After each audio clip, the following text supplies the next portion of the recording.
Petugas penjaga pintu utama Rutan Kelas 2B Takengon Aceh Tengah berhasil gagalkan penyelundupan narkoba jenis sabu pada Kamis sore kemarin.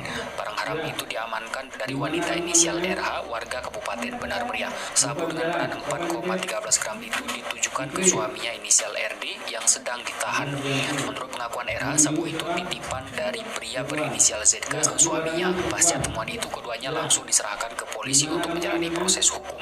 Kepala Rutan Kelas 2B Takengon Zulkifli kepada RRI Kamis malam mengatakan sabu itu ditemukan petugas dalam paket titipan kepada tahanan RD dengan disisip pada lipatan celana training.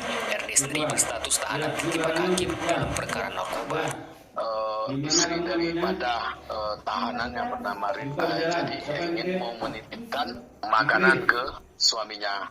Jadi petugas kita meneliti barang-barang yang akan dititipkan bahan makanan tersebut. Petugas kita mencurigai itulah di celana training di kakinya itulah ditangkap ditemukan sabu-sabu itu.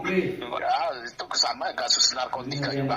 Kapolres Aceh Tengah melalui Kasat Narkoba AKP Suwarno membenarkan pihaknya telah mengamankan pasangan suami istri itu beserta barang bukti jenis sabu.